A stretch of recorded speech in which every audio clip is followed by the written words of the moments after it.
Olá, pessoas! Tudo bom com vocês? Aqui é o Jonatas. E aqui é o Lucas. E esse é o Pode Confiar. E aí, Lucas, como foi sua semana? Foi muito boa, semana de muito trabalho, foi muito legal. Cara, eu fiquei sabendo que você tá construindo a sua casa, né? É, finalmente.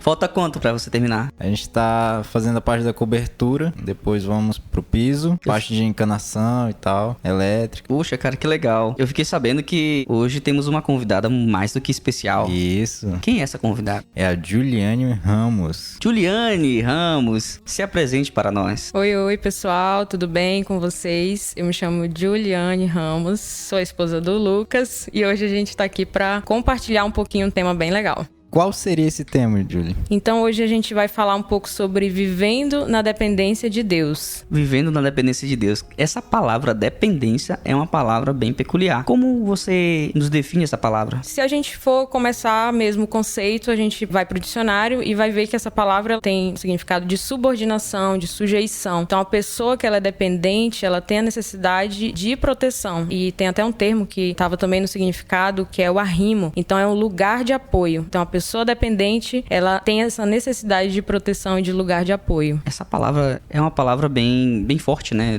Depender. Isso me remete muito à questão de quando a pessoa faz uma cirurgia e ela tem que passar por aquele período que precisa de um descanso total e para isso ela depende totalmente do acompanhante dela. Também tem a questão quando a pessoa vai para fazer uma faculdade, precisa dos pais, né? Geralmente o pai e a mãe ajudam e ela fica dependente deles financeiramente por um período até ela conseguir terminar a faculdade. Tem um sentido bem amplo, né? A palavra depender, ela tem vários sentidos, mas voltando no assunto de hospital que você estava falando, eu sou nutricionista também, hoje eu trabalho na área clínica em hospital e isso é o que eu vejo bastante no meu dia a dia. Principalmente nesse período de Covid, pessoas que ficam lá internadas por dias tentando se recuperar da doença, muitas até não conseguem e que ficam totalmente dependentes realmente da equipe, dos médicos e principalmente de Deus, porque nessa hora não tem nem como a gente falar que a gente não depende da vontade de Deus. Ali é Ele que vai dar a tua resposta final, se você vai conseguir realmente sair, né, desse quadro ou não. Então, todos nós estamos debaixo dessa dependência divina, de certo modo. Isso é verdade. Como você acha que isso se aplica, assim, no reino de Deus? Então, vamos lá. Analisando o contexto bíblico mesmo, né, desde o princípio da criação, o que a gente observa é que quando Deus criou o homem, Ele já fez o homem como um ser totalmente dependente, né? Ele fez o jardim, fez a criação, criou o universo, criou o homem e ele criou um relacionamento com o homem. Então, aí a gente já vê que existia desde o princípio esse interesse de Deus em que o homem fosse dependente dele. Tanto material, fisicamente, que era o recurso que ele tinha ali, a alimentação, tudo que tinha no jardim, como emocionalmente e espiritualmente, porque o próprio Deus tinha um relacionamento com o homem. Então, a partir daí, a gente parte do ponto que existe essa dependência total de Deus e que ele nos fez, criou o homem para que fôssemos realmente totalmente dependentes dele em todos os sentidos, né? E desde o início a gente observa isso. Muitas pessoas crescem com essa ideia de que não quero depender de ninguém. O adolescente, quando ele sai da infância para adolescência, ele não quer depender de ninguém. É geralmente onde as pessoas arranjam o seu primeiro emprego. Elas falam, não quero depender dos meus pais. Se eu arranjar um emprego, vai ser por meu mérito. Se eu comprar o meu celular, vai ser por meu mérito. E você cresce com essa ideia de que tudo é por seu mérito. E como é que fica a questão da saúde? Se chega um momento, você consegue pagar um plano de saúde, obviamente, né, para ter uma qualidade de vida e até uma chance maior de conseguir um tratamento bem mais sofisticado. Entretanto, isso não é uma garantia de que você vai ser curado disso ou daquilo. Não é um seguro de vida, não é uma garantia de que você vai passar por uma doença e você vai conseguir vencer ela. A única garantia que temos é que nós vamos nascer, nós vamos viver e nós vamos morrer.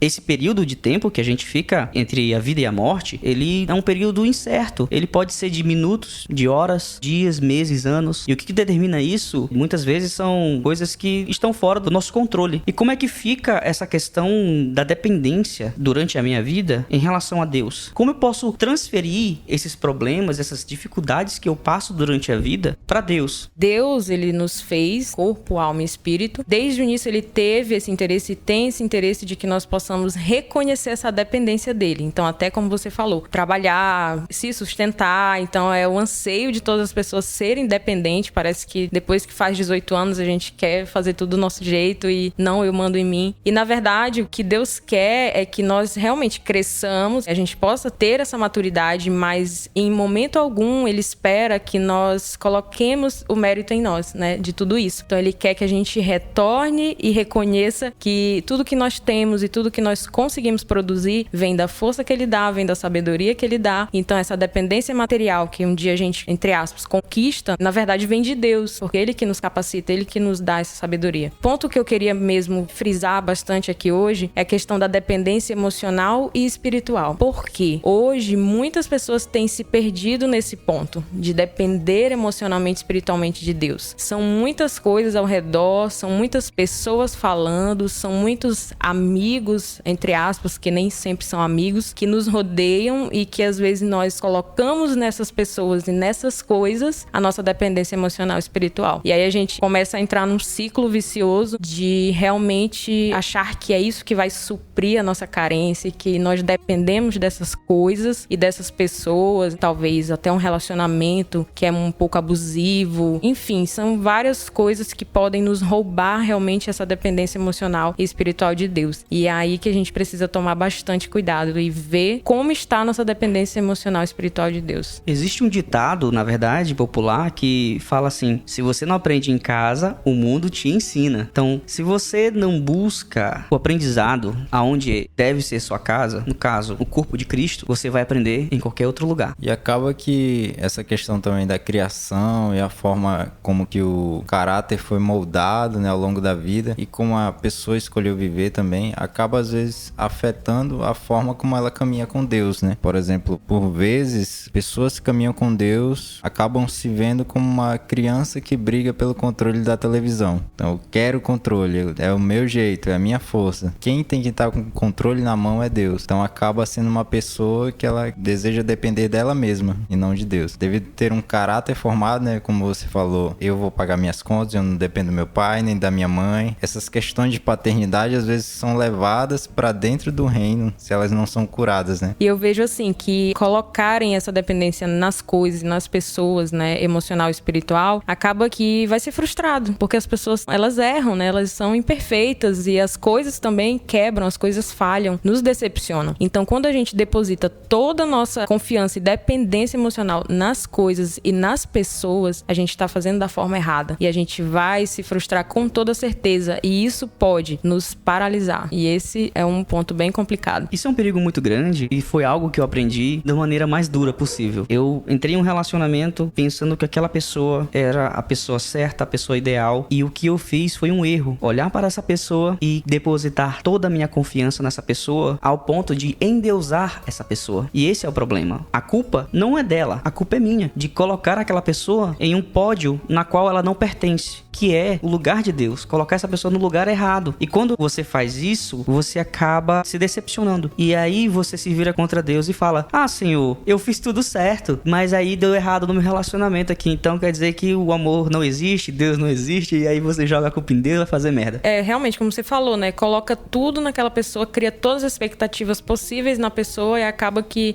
a pessoa tem defeitos, é igual a outra, e aí você se frustra e acaba paralisando, prejudicando a sua vida. E a única pessoa que é capaz de nos suprir realmente todo, né, o nosso ser, que a gente possa confiar emocionalmente, espiritualmente, é Jesus. Então não existe outra pessoa. Então ele é o primeiro, ele é o centro. Então a partir do momento que eu coloco outra pessoa nesse lugar, eu vou ter problema, eu vou ter dificuldade em alguma área da minha vida.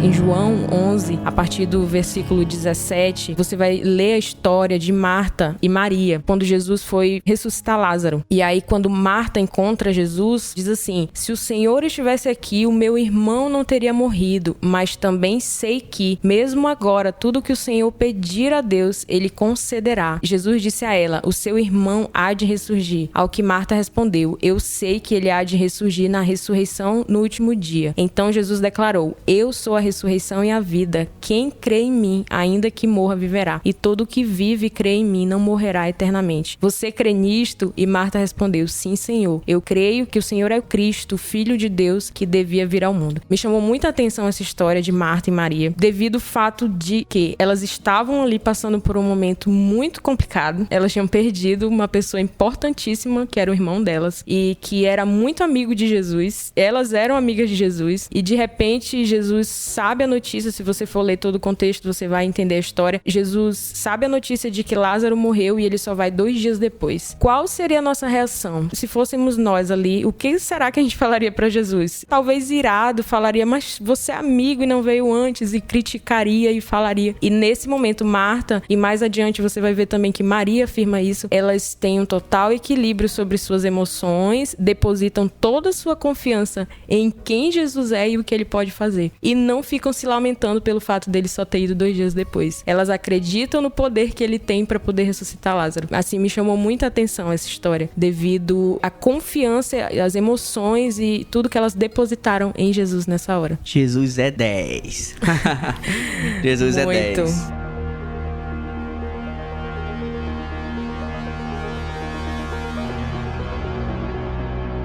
Então, Julie, Jesus sendo o nosso maior exemplo de como ser discípulo e de como ser filho de Deus, você poderia falar um pouco mais a respeito da dependência de Jesus? Você teria algum texto assim para comentar a respeito? Sim, na verdade tem vários textos, né? No Novo Testamento a gente vai encontrar vários momentos em que Jesus se retirava para falar com o Pai, em que ele usava a palavra para realmente ali falar algo ou se defender. Então Jesus a todo momento dependia de Deus, né? Em toda a sua trajetória ele deixou isso bem claro, que a dependência dele estava em Deus. Então até os discípulos, né, eles dependiam também unicamente e exclusivamente de Deus. Pegaram esse exemplo de Jesus. E o texto que a gente pode estar citando para embasar isso bem forte é Mateus 6:26, quando Jesus vai no Getsemane orar, sabendo já o que aconteceria com ele. Naquele momento fala que a alma de Jesus estava angustiada e triste. Isso está lá em Mateus 6. Ainda assim, mesmo triste, mesmo angustiado, abatido, ele não desistiu. Ele orou e falou: Pai, que seja feita acima de tudo a tua vontade. Nós podemos observar o quanto a dependência emocional e espiritual estava em Deus nesse momento, porque somente Deus poderia dar a força e dar aquilo que ele precisava para continuar nessa jornada, para cumprir aquele propósito. Outra pessoa, eu acredito que não aguentaria, não resistiria a isso, mas ele teve esse controle e é o nosso maior exemplo de colocar sua confiança em Deus e acreditar que no final vai dar tudo certo e que Deus é que estava com ele. Requer muita coragem para depender de Deus. Não é para os fracos. Depender de Deus é para quem realmente entende o evangelho. Porque a todo momento o homem dentro de nós quer tomar o controle. Peraí, será que realmente Deus vai me ajudar a pagar minhas contas? Se tu der teu dízimo, vai faltar o dinheiro da luz. Se tu confiar em Deus, a tua filha vai morrer. Ao invés de estar levando no médico, você está orando. Peraí, então por que você não leva no médico e ora? Por que você não se planeja melhor para pagar suas dívidas? Depender de Deus não significa ser desleixado. Peraí, então já que eu dependo de Deus, eu não vou fazer mais nada, eu não vou mais trabalhar, não vou mais cuidar da minha saúde, eu não vou mais ir atrás dos meus afazeres, ser uma pessoa responsável. Não, depender de Deus é, ainda que a tempestade venha, eu sei que eu vou estar protegido. Ainda que eu não tenha dinheiro, eu sei que Deus vai me prover. Ainda que a doença venha, Deus estará comigo. Porque Deus vai ser o meu arrimo, o meu lugar de apoio. Então, independente da situação, voltando até pro lado emocional, independente da ferida que foi causada em mim, eu sei que Deus está comigo e que Ele pode me curar, Ele pode me tirar de qualquer circunstância. Voltando até também no ponto de que eu falei sobre depositar nas pessoas expectativas e confiança e tudo. Não é que a gente deixe de depositar, nós precisamos uns dos outros. A gente precisa confiar um no outro, mas a gente precisa ter um ponto de equilíbrio e essa confiança no outro não pode ser maior do que a minha confiança confiança e dependência de Deus. Então Deus tem que estar no primeiro lugar. Eu preciso sim confiar no meu cônjuge, confiar nos meus amigos, na minha família da igreja, em todos que estão à minha volta mais próximos. Eu preciso confiar. Precisa existir esse relacionamento de confiança, em algum ponto dependência também. Mas a minha maior confiança e dependência tem que estar sempre em Deus. Para que se eu me frustrar aqui no meu relacionamento, no que eu tô vivendo, eu tenho Deus. E aí Ele não vai deixar que eu entre numa crise, que eu chegue ao fundo do poço e vire todo aquele ciclo. Porque Ele é a minha fonte. Isso é bem verdade quando nós falamos sobre os nossos problemas, né? A questão de querer fazer na força do nosso braço está muito presente no ser humano. Então, por exemplo, outro dia uma pessoa me perguntou assim, o que fazer durante a tempestade? E o que veio na minha cabeça foi dormir.